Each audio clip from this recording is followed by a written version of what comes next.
Welcome back to The Explainer. Okay, let's just dive right into this. We humans really love to think highly of ourselves, don't we? I mean, we've split the atom, we've flown to the moon, we write symphonies, and we carefully weigh the pros and cons of our life choices using these massive, highly evolved frontal lobes. We desperately want to believe that we are deeply rational creatures. But today, we're going to look at some incredibly humbling research that proves we are, in a lot of ways, still just operating on some very glitchy, embarrassingly outdated legacy biological software. We are going to explore a hilarious and honestly slightly terrifying glitch in human biology that silently dictates almost everything we do. So, I want you to be totally honest with yourself for a second here. Think about the last time you met a complete stranger. Maybe it was a first date or a candidate walking into a job interview. How long do you think it took your brain to evaluate them, to decide if they were competent, trustworthy, or aggressive? Do you think it took a solid 5-minute conversation? Maybe a thoughtful 1-minute observation of their body language? Nope. Try 100 milliseconds, a tenth of a second. According to this groundbreaking research by psychologists Janine Willis and Alexander Todorov, that is exactly how long it takes for your brain to finalize a snap judgment on a stranger's character, based entirely on their face. Literally, the blink of an eye. Before a stranger has even opened their mouth to say hello, your brain has already stamped their file with labels like trustworthy or competent. It's just a completely separate background evaluation, running without your permission. Now, you're probably thinking, okay, sure, maybe I get a quick first impression, but I definitely adjust it as I look at them longer. Well, the research actually says otherwise. Willis and Todorov tested this by giving people 500 milliseconds and then a full second to look at a face. And you know what happened? Giving our highly intelligent, rational brains extra time did not change the initial judgment at all. All it did was make people more confident in their completely baseless snap judgments. Staring at a face for a full second doesn't make us more objective, it just makes us confidently biased. We are essentially taking a tenth of a second to judge a book by its cover and then spending the next 9/10 of a second patting ourselves on the back for being such excellent judges of character. Section 2. Blame your lizard brain. So why on earth do we do this? Why are our brains functioning like flawed pieces of legacy hardware that desperately need a software update? The culprit is this tiny, almond-shaped structure deep in your brain called the amygdala. This is an ancient, low-level piece of hardware that existed in animals for millions of years before our fancy, rational prefrontal cortex ever showed up. The amygdala is basically like a terrible bouncer at a nightclub.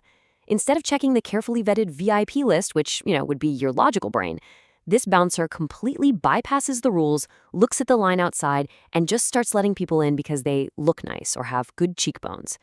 It is a rapid, automatic threat detection system that fires before you even have a conscious thought. Now, what's really interesting about this slide is how organized this terrible bouncer actually is. Todorov and his colleagues mapped out exactly how we evaluate faces. Your brain invisibly plots every single person you meet, your barista, your new boss, your latest Hinge date, onto this exact grid. The horizontal axis is trustworthiness, and the vertical axis is dominance. Every single face you see gets instantly pinned somewhere on this map. The crucial point here is understanding exactly what that internal bouncer is looking for. It's evaluating valence, which is trustworthiness, and dominance, which is power. But here is the real punchline. We are victims of what psychologists call the overgeneralization effect. We completely confuse basic survival cues with deep, complex personality traits. If someone's resting facial structure naturally resembles a slight smile, maybe the corners of their mouth naturally upturn just a bit, our brain screams, oh, they are a highly moral, trustworthy person. If they have a strong masculine jawline, our brain says, a competent, dominant leader. We are literally misattributing the geometric arrangement of facial cartilage to actual human character. It is an absurd, hilarious leap of logic. Section 3. Hijacking elections and juries. Now, this would all just be a funny, somewhat embarrassing quirk of human socializing, except that this 100 millisecond glitch leaves the coffee shop and completely infects society's highest stakes. Let's talk about voting. We view elections as the absolute pinnacle of human rationality, right? We tell ourselves that we spend months doing rigorous policy analysis, debating tax plans, watching town halls. But the deeply humbling reality is that a massive portion of the electorate is heavily swayed by the biological equivalent of a coin toss based on facial bone structure. Back in 2005, Todorov published a study in the journal Science that absolutely shattered the illusion of the rational voter. They showed participants photos of competing political candidates for just a fraction of a second and asked them to rate who looked more competent. The participants didn't know who the politicians were, they didn't know their policies, and yet those 1-second purely aesthetic snap judgments successfully predicted the outcome of 68.8% of U.S. Senate races. They were even linearly related to the margin of victory. Almost 70%. We are quite literally, and somewhat agonizingly, just out here voting for the guy with the most competent-looking chin. And as you can see, this aesthetic bias completely hijacks the legal system too. We desperately want the scales of justice to be blind, but they are very much looking right at your face. Research shows that attractiveness bias and the halo effect, which is where one positive physical trait makes us assume everything else about a person is good, heavily influence juries. Studies of mock jurors show physically attractive defendants receive more lenient sentences. Worse than that, facial trustworthiness actually predicts sentencing severity. There is real data showing that some defendants literally received the death penalty instead of a life sentence simply because their facial structure triggered an untrustworthy rating in the jury's amygdala. That is a horrifying, real-world consequence of a 1/10 of a second brain glitch. Section 4. The AI twist. Now, you might be thinking, okay, humans are flawed, meat-based decision engines. That's exactly why we're building artificial intelligence. AI is going to be purely logical and save us from ourselves. Well, I have some bad news. We infected the machines.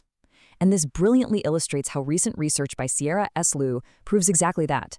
They tested whether modern large language models, the exact AIs we are proposing to use for judicial decision support, exhibit human cognitive biases, specifically the halo effect. Look at the data here. When given identical crime scenarios where only the defendant's occupation or the expert witness's college credentials were changed, the AI showed a clear bias. While it is slightly reduced compared to humans, models like ChatGPT, DeepSeek, and Gemini still alter simulated prison sentences and death penalty likelihoods based purely on whether a person had a prestigious job or an Ivy League degree. We've essentially trained our most advanced logic machines to inherit our most embarrassing shallow tendencies. Section 5. The uncomfortable truth. Let's bring this all home. We've looked at the biology, the politics, the law, and the AI. Where does that leave you and me? Well, Alexander Todorov hit the nail on the head right here. The link between facial features and character may be tenuous at best, but that doesn't stop our minds from sizing other people up at a glance.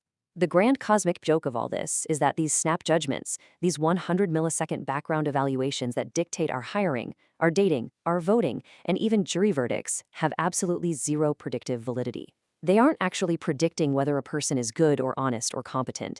They are quite literally just predicting whether their face matches the arbitrary geometric shapes your amygdala prefers. So I'm going to leave you with this final, slightly uncomfortable question to completely ruin your next social interaction. The next time you meet someone and you instantly feel like you just trust them, are you actually experiencing some deep, mystical human intuition?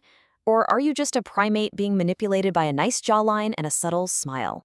Keep that in the back of your mind the next time you go to the ballot box or a job interview or a first date. Thanks for joining me on this explainer, and I will catch you all next time.